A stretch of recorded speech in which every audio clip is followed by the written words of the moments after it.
దొరికిపోతే ఈ విధంగా హత్య చేయటం అంటే సినిమాలు ఇంపాక్ట్ చేస్తున్నాయా, ఓటీటీలు ఇంపాక్ట్ చేస్తున్నాయా? గతంలో మన సినిమాలు చూస్తుంటాం కానీ నిజంగా మన మధ్య కాలంలో ఈ టైంలో జరగటం అనేది నిజంగా ఇన్ని రకాలుగా చూస్తున్నావు, హత్యలు చేస్తూ ఉన్నారు, రకరకాలుగా దోపిడీలు చేస్తున్నారు.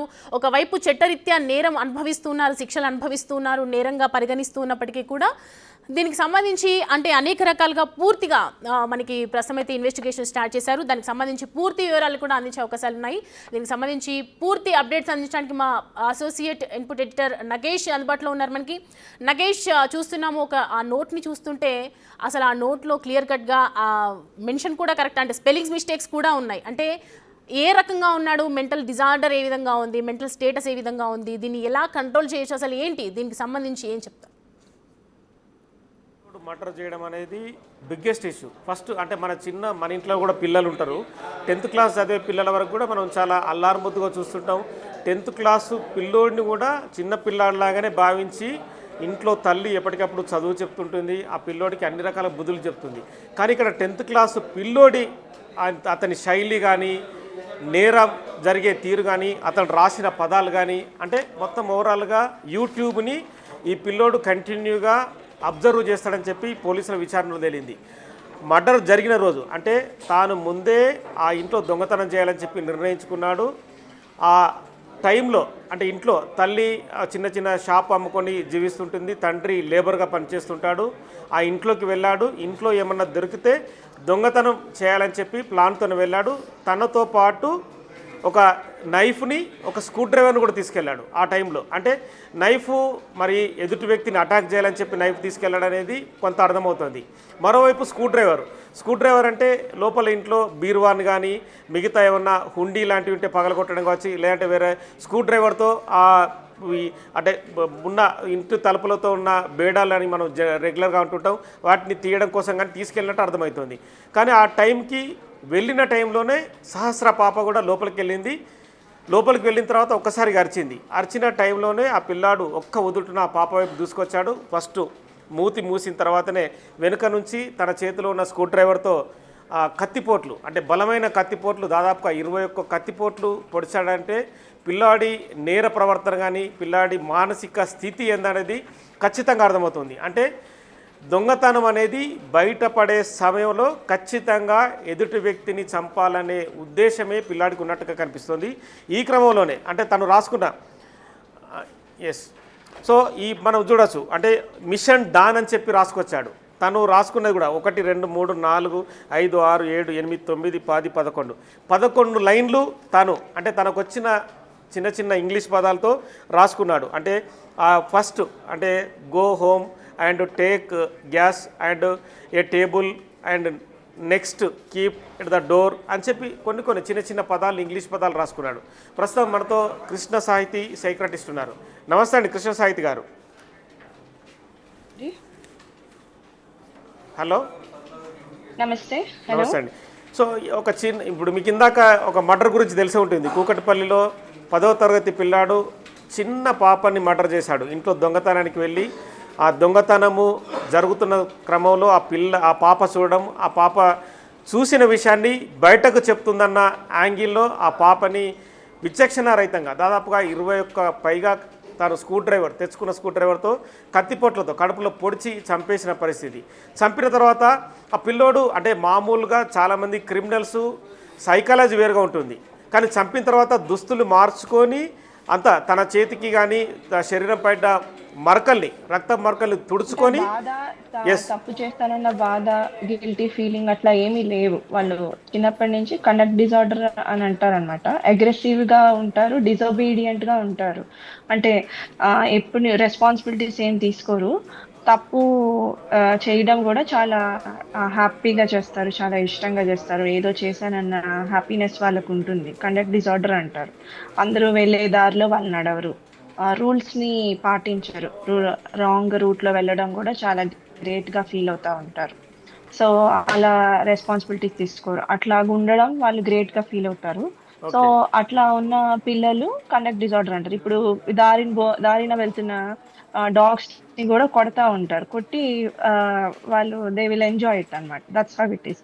ఇప్పుడు ఆ అమ్మాయిని కూడా ఇంజూర్ చేసి ఆ అమ్మాయిని చంపేసి కూడా దే విల్ ఎంజాయ్ ఇట్ అన్నమాట.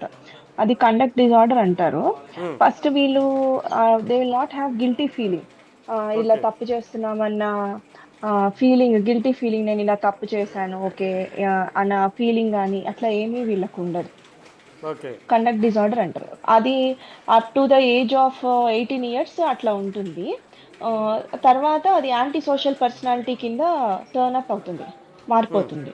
మనం ముందు గనక ఐడెంటిఫై చేసి ఈ పిల్లలు ఇట్లా ఉన్నారు, వీళ్ళు ఐడెంటిఫై చేసేయచ్చు స్కూల్లో. వీళ్ళు మామూలుగానే షర్ట్ బటన్స్ పెట్టుకోరు, చాలా డిఫరెంట్ గా ఉంటారు, అందరి పిల్లల్లాగా వీళ్ళు ఉండరు. అదే వీళ్ళేంటి రూడ్ ఈ అబ్బాయి బిహేవింగ్ ఇట్లా మీరు ఉన్నాడు, అన్నట్టుగా. Rudeness. బిహేవియర్, అందరినీ కామెంట్ చేస్తా ఉండడం, పుస్తకాలు ఇసిరేస్తా ఉండడం, అవును. షర్ట్ బటన్స్ పెట్టుకోకుండా ఉండడం, ఏంటి ఈ అబ్బాయి ఇట్లా ఉన్నాడు, బెదిరించడం. కావాలని పుస్తకాలు ఏంటో బెదిరించడం, టీచర్స్ ని కామెంట్ చేస్తా ఉండడం, అవును, టీచ్ చేస్తుండడం. ఎస్. అట్లా బూతులు మాట్లాడడం, అట్లాగా ఉంటారన్నమాట వీళ్ళు. సో వీళ్ళని, ఇలాంటి వాళ్ళకి ముందే అర్థం చేసుకుని వీళ్ళని టీసీ ఇచ్చి పంపించేస్తారు. సో వీళ్ళ గురించి మనము వాళ్ళ స్కూల్లో అడిగితే మనకి ఇన్ఫర్మేషన్ వస్తుందండి. ఓకే. సో అది మనకు తెలుసు. నెక్స్ట్ మనకేమైనా పాస్ట్ హిస్టరీలో వీళ్ళు ఏమైనా దొంగతనాలు ఏమైనా చేశారా ఏంటి, చేశాడు. ఇలాంటి చేశాడండి. హిస్టరీ. అంటే పాస్ట్ హిస్టరీని మనం పోలీసులు కొంతమందిని అడిగితే ఆఫ్ ద రికార్డ్ చెప్తున్నారు ఏంటంటే, ఈ పిల్లోడు అంటే పక్క పక్క ఇండ్లకి వెళ్ళి చిన్న చిన్న మనీ దొంగతనం చేయడం కానీ, మామూలుగా ఎవరన్నా సెల్ ఫోన్ పక్కన పెట్టి ఉంటే అలాంటి సెల్ ఫోన్లను దొంగతనం చేసుకుంటూ వాటిని స్విచ్ ఆఫ్ చేసి బయటకు అమ్మడం కానీ, ఈ చిన్న చిన్న దొంగతనాలు అనేది ఇతనికి అలవాటు ఉంది పిల్లోడికి. అలవాటు. ఇవన్నీ ఎందుకు అలవాటయినాయో గూడా మైట్ బి ఏమైనా సబ్‌స్టెన్స్ అబ్యూజ్ ఏమైనా ఉండుండొచ్చు. ఆల్కహాల్ గానీ, గంజాయి గానీ, ఇలాంటి వాటికి ఎక్కువ అలవాటు పడి ఉండడం కానీ, ఏదో సిగరెట్ స్మోకింగ్ అని ఇలాంటి అలవాట్లు ఏవన్నా ఉండుండొచ్చు. దానికోసం ఇతను ఇలాంటి అలవాట్లు చేసుకొని ఉండుండొచ్చు. ఎందుకని డబ్బులు దొంగతనం చేయాల్సిన అవసరం వస్తుంది ఈ పిల్లలకి? ఉమ్, డబ్బులు అవసరం ఏముంటుంది ఈ పిల్లలకి? మైట్ బి ఏమన్నా సబ్‌స్టెన్స్ అబ్యూజ్ గురించి వీళ్ళు చేస్తూ ఉండుండొచ్చు. అవును. సో, వీళ్ళు ఇట్లా ఉంటారు. సో, ఈళ్ళని ఐడెంటిఫై చేయడం ఈజీయే. బట్ ట్రీట్‌మెంట్ ఇప్పుడు పేరెంట్స్ గనక వీళ్ళని ఐడెంటిఫై చేసి సంథింగ్ ఈస్ డిస్టర్బింగ్‌గా ఉంది, వీళ్ళ ట్రీట్‌మెంట్ ఇవ్వాలి అనంటే మాత్రం డెఫినిట్‌గా ట్రీట్ చెయ్యొచ్చు. కొంచెం రెస్ట్రిక్టెడ్‌గా పెడితే మనం ట్రీట్ చేయొచ్చు. అట్‌లీస్ట్ వీళ్ళు ఇలా పక్కన వాళ్ళని ఇంజ్యూర్ చేయకుండా, పక్కన వాళ్ళని మర్డర్ చేయకుండా ఆపగలిగే కెపాసిటీలో కన్నా అట్‌లీస్ట్ ఆపుకోవచ్చు మనం. ఓకే. మన వల్ల పక్క వాళ్ళకి లాస్ రాకుండా ఉన్నది సరిపోతుంది కదండీ! అవును. కానీ అది చూసారా ఇంట్లోనే ఈ నేనంటున్నా. 11 లైన్లు మీకు ఒక పేపర్ పంపించాను చూసారా, పదాలని అవును. 11 అవును. 12 లైన్లు రాశాడు. అవును. ఉమ్, అందులోనే మొత్తము స్టెప్ బై స్టెప్ అన్నీ గూడా ఏది ఒకదాని తర్వాత ఒకటి, ఒకదాని తర్వాత ఒకటి, ఎక్కడా గూడా నేను దొరికిపోతానేమో, ఇదైతే నాకు ప్రాబ్లమ్ అవుతదేమో అన్న ఆలోచన ఎక్కడా గూడా ఏమీ లేదు. ఉమ్, నెక్స్ట్ కేర్‌లెస్‌నెస్ అన్నమాట. క్రైమ్ సీన్‌లో తిరగడం గానీ, క్రైమ్ సీన్‌లో ఉండడం గానీ, కేర్‌లెస్‌నెస్, నన్నెవరు ఏమీ చేయలేరు, ఏమీ గాదు. Carelessness. Depicting all that. And next extremely pampered child అవ్వచ్చు ఇంట్లో. అమ్మ, నాన్న చాలా ఏమన్నా ప్యాంపర్డ్ ఏమన్నా చేశారు, లేదా చిన్నప్పుడు ఏమైనా బాగా ప్యాంపర్డ్ చైల్డ్ ఏమన్నా అయ్యుండొచ్చు. లేదా తక్కువ ఇంటెలిజెన్స్ ఏమన్నా బార్డర్ లైన్ ఇంటెలిజెన్స్ అయ్యుండొచ్చు. ఉమ్, ఇంటెలిజెన్స్, నేను చదివినా ఎలాగో మార్కులు రావు, నాకు సరిగ్గా చదవనని ఎలాగో అందరూ అంటారు, చదివినా మార్కులు రావు కాబట్టి ఏదోటి ఇట్లాగ ఏదో ఒకటి చేసుకొని సంపాదించొచ్చు. ఇంత ఎక్కువ ఈజీ మీన్స్‌లో డబ్బులు ఇలాగే వచ్చేస్తాయి, ఎందుకు దానికోసం నేను ఇంత కష్టపడ్డం, ఇట్లా అనుకుని ఉండుండొచ్చు అతను. ఓకే. సో, ఎలాగో కండక్ట్ డిజార్డర్ ఇట్లాగా గనక ఇట్లా గనక ఉండుంటే ఇతనికి, ఇలా ప్రెజెంట్ అవ్వడం వల్ల ఇట్లాగా ఇతను ఎళ్ళిపోయుండుండొచ్చు. కానీ మామూలుగా మనం వీళ్ళు చిన్నపిల్లలు అంటే మీరు చెప్తున్నట్టుగా 10th క్లాస్ వరకు కూడా మనము అంటే వాళ్ళని చూసే పద్ధతి కానీ ఇంట్లో తల్లిదండ్రులు కానీ చిన్న పిల్లోడిలాగానే చూస్తుంటారు. ఎందుకంటే ఆ పిల్లోడికి ఆ స్కూల్ డ్రెస్ సర్దుకోవడం కానీ, స్కూల్ బ్యాగ్ వేసుకున్నప్పుడు కానీ రకరకాల ఇష్యూస్లో, కానీ ఈ పిల్లోడు అందుకు అతీతంగా ప్రవర్తించిన పరిస్థితి ఇప్పుడు మనకు. అంటే 6th క్లాస్ నుంచి పేరెంట్స్‌కి తెలుస్తది గదండీ! ఇలా డబ్బులు దొంగతనం చేస్తున్నాడు, he is going something of the record వెళ్తుంది అని తెలుస్తుంది కదా! చిన్న పిల్లోడిలా ఎందుకు చూస్తారు? ఇతను కొంచెం నార్మల్ పిల్లల్లాగా లేడు అని అయితే అర్థమైతది గదా! అవును, అర్థమవుతుంది. పేరెంట్స్ అర్థం గాకుండా అయితే ఉండదు గదా! అది క్రిమినల్ మెంటాలిటీ అని అయితే తెలుస్తుంది కదా అవును. పేరెంట్స్‌కి. కానీ మగ పిల్లోడు అంటే పిల్లాడంటే ఎక్కువ వదిలేశారు అంతే. అవును మీరు అన్నట్టుగా సెల్ ఫోన్ చూడడం అంటే యూట్యూబ్లో కూడా కంటిన్యూగా సెర్చ్ యూట్యూబ్ లో చేస్తుంటాడట, దొంగతనాలు ఎలా చేయాలి, ఎలా తప్పించుకోవాలి, ఆ దొంగతనం చేసిన వస్తువుల్ని ఎలా అమ్మాలి, తప్పించుకుంటూ ఎలా తిరగాలి అనేటివన్నీ అంటే హారర్ టైపు మూవీస్ కానీ హారర్ టైప్ హారర్ అవన్నీ టైపు. He's. ఎంజాయింగ్. దానివల్ల దానివల్ల ఇతనికి కిక్ వస్తుంది, అవన్నీ ఎంజాయ్ చేస్తున్నాడు.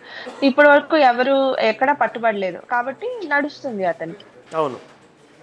ఆ సో ఇవన్నీ కండక్ట్ డిజార్డర్ లో ఇవన్నీ అంటే not going with the rules ప్రకారం ఇది తప్పు, ఇది కరెక్ట్, ఇది ఇట్లాగే చేయాలి, ఇలా చేస్తే ఇలా పట్టుబడతాము, ఇట్లా అయితే మనల్ని జైల్లో వేస్తారు, ఇలా అయితే మన లైఫ్ ప్రాబ్లం అవుతుంది, మనకు ఇంకా నెక్స్ట్ లైఫ్ అంతా మనం జైల్లోనే ఉండాల్సి వస్తుంది. ఇవన్నీ ఇంకా ఆలోచించేది ఏమీ లేదు, అవును. రెస్పాన్సిబిలిటీ తీసుకునేది ఏమీ లేదు. మన ఫ్యామిలీని చూసుకోవాలి, మన రెస్పాన్సిబిలిటీ తీసుకోవాలి. అమ్మ అమ్మ నాన్న చిన్న డైలీ లేబర్, వాళ్ళని చూసుకోవాలి, అలాంటి రెస్పాన్సిబిలిటీస్ అట్లాంటివి ఏమీ లేవు. అవును. జస్ట్ పాసింగ్ టైం అంతే. అవును. ఏదో షాకింగ్. ఒక ఎస్. దొంగతనం ఎస్ కానీ ఏంటంటే జస్ట్ మర్డర్ పాసింగ్ జరిగిన టైం. తర్వాత మీరు అన్నట్టుగా తను ఇంట్లోకి వెళ్ళిండు, మళ్ళీ చేతులు కడుక్కోవడం కానీ బట్టలు విప్పేసి అవిటిని దాచిపెట్టడం కానీ, మళ్ళీ పోలీసులు వచ్చి ఇన్వెస్టిగేషన్ చేస్తున్న టైంలో కూడా అంటే ఎవరికన్నా ఈ పిల్లాడు ఆ పిల్ల అంటే మామూలుగా అరుపులు వినిపించాయంటే ఫస్ట్ ఆ పిల్లోడు చేతులు ఎత్తిండట ఆ జనాలు అందరి ఇట్లలో. అంటే పక్క ఇంట్లో వాళ్ళు ఎవరికైనా అరుపులు వినిపించాయని పోలీసులు కామన్గా అడుగుతుంటారు కదా, ఆ టైంలో నాకు వినిపించాయని ఈ పిల్లోడు చెప్పడమే కాక మరో ఇద్దరు పిల్లలతో కూడా అరుపులు వినిపించినట్టుగా వాళ్ళతో కూడా చెప్పించాడంట. అంటే పిల్లోడు సైకాలజీ చూడండి ఎంత ఫాస్ట్గా ఉన్నాడు. అంటే ఎక్కడ ఇతను ఎక్కడ బయటపడడు, ఏమీ దొరకడు, ఇతని రోల్ ఏదైనా మ్యానిపులేట్ చేయొచ్చు అన్న ఆలోచన ఇవన్నీ కూడా ఉన్నాయి. ఇంటెలిజెన్స్ లేదు, అవును. బార్డర్ లైన్ ఇంటెలిజెన్స్ అంటాను నేను. నేను దొరుకుతాను అన్న ఆలోచన కానీ, నేను దొరుకుతాను అన్న భయం అని కానీ ఏమీ లేదు. అవును. ఏం కాదు అవును. అన్నది ఆ ఆ కండక్ట్ డిజార్డర్ లో పిల్లలకి ఉంటది. ఏం కాదు, నన్ను ఎవరు ఏం చేయలేరు, నేను ఏం చేసినా నన్ను స్కూల్ వాళ్ళు కానీ నన్ను ఎవరు ఏం చేయలేరు. సైలెంట్ గా డిబార్ అయిపోతారు, సైలెంట్ గా రేపటి నుంచి రాడనమాట పిల్లాడు. అవును. ఏంటి అబ్బాయి అవును. రావట్లేదంటే, నేను డిబార్ చేశారు బాబు, అందుకని నువ్వు రావడానికి కుదరదు, నువ్వు స్కూల్ కి రాకూడదని చెప్తారు. అవునా, అయితే అవును. ఓకే, రావట్లేదు అంతే. అట్లా ఉంటారు ఈ పిల్లలు.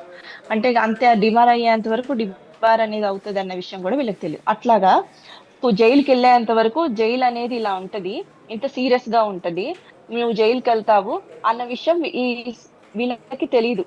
నువ్వు ఉమ్, జైలుకి ఉమ్, వెళ్తావు ఉమ్. అన్నది వీళ్ళకి తెలియదు. ఓకే. జైలు అనేది ఇంత సీరియస్ గా ఉంటది, పోలీసులు అరెస్ట్ చేస్తే ఇంత సీరియస్ గా ఉంటది, పోలీసులు ఇంట్రాగేషన్ అంటే ఇంత సీరియస్ గా ఉంటది, నువ్వు జైలుకి వెళ్తావు, క్రైమ్ సీన్ ఇలా ఉంటది, ఇంట్రాగేషన్ ఇలా ఉంటది అని తెలియదు వీళ్ళకి. ఏం కాదులే అన్న ఒక ఆలోచన. ఉమ్. సో అట్లా ఇదే ఏం మీరు కాదు. అన్నట్టుగా మీరు చెప్తున్నట్టుగా ఈ మర్డర్ జరిగి 4 days అవుతుంది. వాడు ఏంటంటే ఎప్పుడు కూడా మర్డర్ తాను చేసినట్టు కానీ చెప్పకుండా చాలా మేనేజ్డ్గా ఉన్నాడు. కానీ పోలీసులు ఏంటంటే వాళ్ళకు అంటే మామూలుగా ఎంతమంది నిందితులను రెగ్యులర్గా చూస్తుంటారు, ఎంతమంది దొంగల్ని కానీ దోపిడీదారులను చూసి ఉంటారు.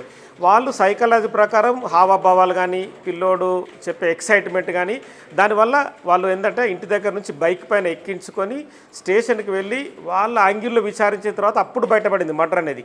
ఎందుకంటే వాళ్ళు ఇంట్లోకి వెళ్ళినప్పుడు తర్వాత ఏ దొంగ వెళ్ళినా సెల్ ఫోన్ని ట్రాకింగ్ చేస్తుంటారు, లేదంటే సీసీ కెమెరాలు చూస్తుంటారు. ఆధారాలు దొరకని పరిస్థితిలో ఈ పిల్లోడు మర్డర్ చేసిండా లేదా అనేది కూడా అనుమానమే పోలీసులకి.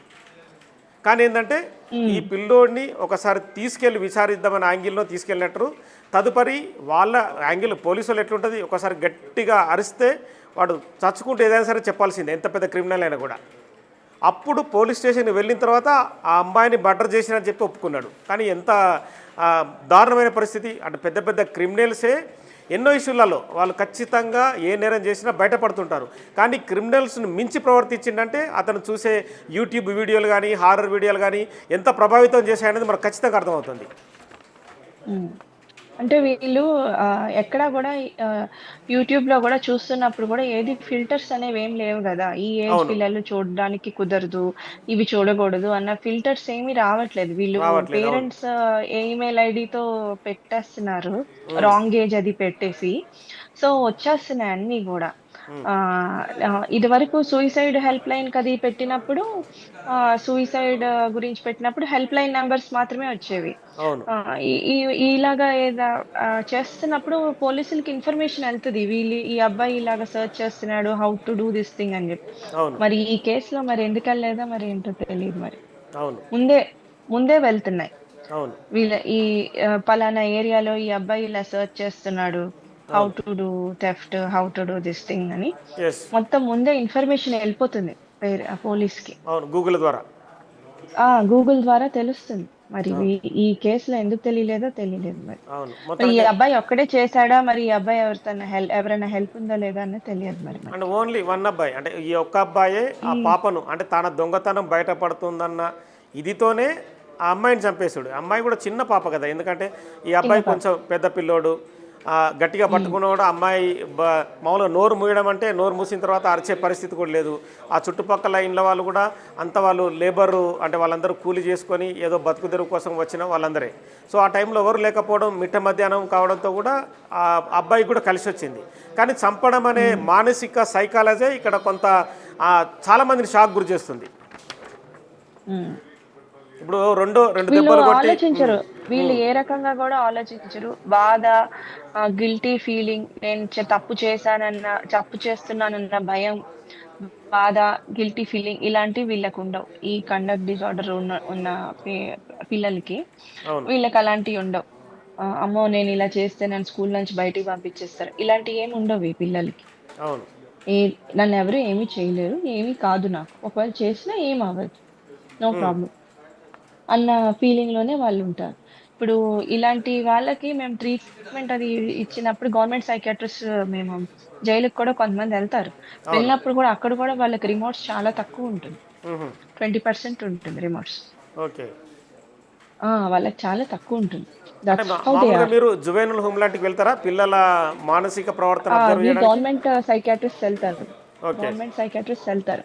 వెళ్ళినప్పుడు కూడా వీళ్ళు నేను ఇలా చేశాను, ఇలా చంపేసాను అని అంటారు గానీ, అప్పుడు గూడా ఆఫ్టర్ యాక్సిడెంట్ అయిన ఈ యాక్ట్ అయిన చాలా రోజుల తర్వాత గూడా they will not feel guilty for those things. మ్హూ. ఆ బాధ, ఏడవడం, ఇలా నేను చేశాను డాక్టర్ అని ఏడవడం ఇలాంటియేమి ఉండవు. Okay. That's how they are.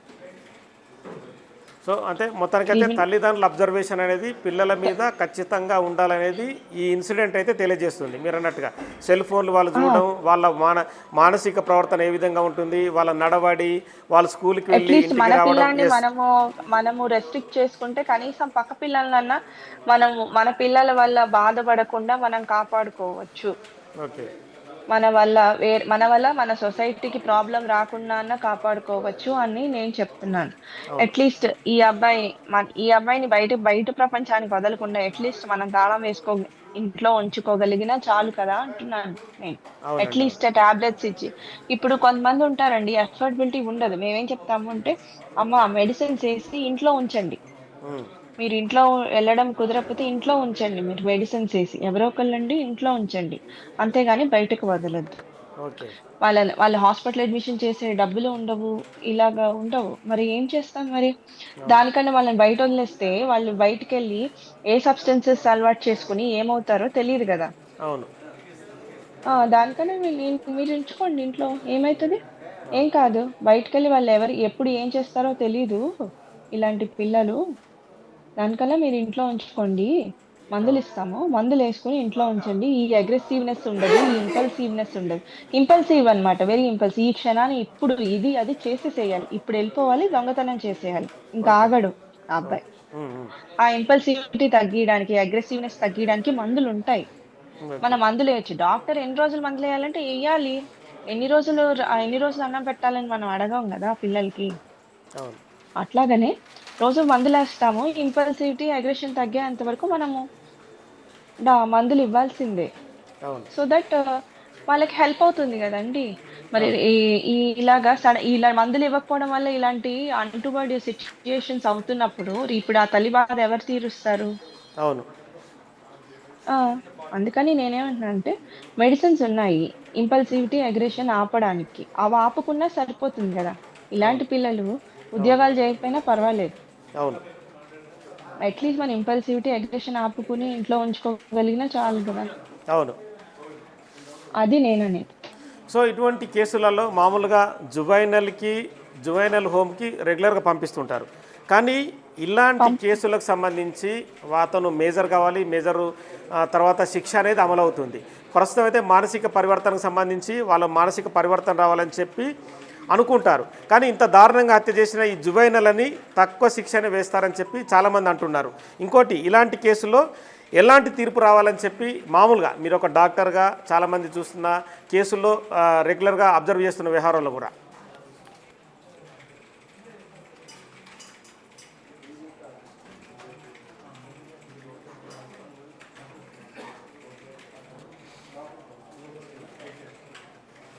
Hello చెప్పండి. సాహితి గారు, సో ఇప్పుడు ఈ కేసు అంతా మీరు అబ్జర్వ్ చేశారు కదా, అంటే ఇంత దారుణంగా హత్య చేసినా కూడా జువైనల్ అని చెప్పి తక్కువ శిక్షనే న్యాయస్థానాలు వేస్తుంటాయి. వాళ్ళలో మానసిక పరివర్తన రావాలని చెప్పి న్యాయస్థానాలు చూస్తుంటాయి. కానీ ఇలాంటి కేసుల్లో ఎలాంటి తీర్పు రావాలని చెప్పి, అంటే మీరొక తల్లిగా కావచ్చు, నేనొక వ్యక్తిగా కావచ్చు, మిగతా తల్లులు తండ్రులు ఎవరైనా సరే కూడా ఒక క్వశ్చన్ మార్క్ వస్తుంది. అంటే రిపీటెడ్గా మెంటల్ స్టేటస్ ఎగ్జామినేషన్ చేసి దాన్ని బట్టి మనం డెసిషన్ తీసుకుందాం. Last is lost. ఈ లైఫ్ అయితే లాస్ అయింది, ఈ లైఫ్ అయితే మనమైతే వెనక్కి తీసుకుని రాలేం కదండి. అవును. ఇక ఫర్దర్గా ఇతను ఎలా ఉంది, ఇతని బిహేవియర్ ఇన్ జువెనైల్ హోమ్ ఎలా ఉందని చెప్పి దాన్ని బట్టి మనం డెసిషన్ తీసుకుందాం. ఓకే. అండ్ నెక్స్ట్ మెడిసిన్స్ అయితే we have to make sure that ఈ అబ్బాయి అయితే మెడిసిన్స్ అయితే యూజ్ చేయాలి. ఎక్కడున్నా కూడా, ఇంట్లో ఉన్నా బయట ఉన్నా కూడా మెడిసిన్స్ అయితే మాత్రం యూజ్ చేయాలన్నది మాత్రం ఎడ్యుకేట్ చేయాల్సి ఉంటుంది. ఓకే అండి, థ్యాంక్ యూ అండి. ఈ జువెనైల్ హోమ్లో ఉన్న బయట. ఓకే అండి, థ్యాంక్ యూ అండి. సో మొత్తానికైతే కూకట్పల్లిలో జరిగిన సహస్ర మర్డర్ మాత్రం 10వ తరగతి చదివే పిల్లాడు చంపడం మాత్రం సంచలనం రేపుతున్న అంశం.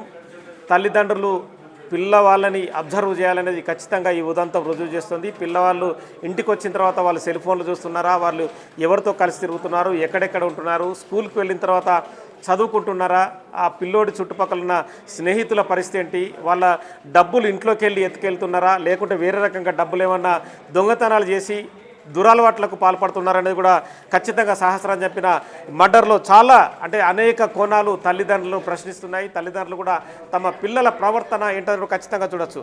సహస్రకి అంతకుముందే మనం ఒక ఫోటో చూడొచ్చు. ఇక్కడ కనిపిస్తున్న ఈ ఫోటోలో కూడా కేక్ కూడా తినిపిస్తున్నాడు ఈ పిల్లోడు.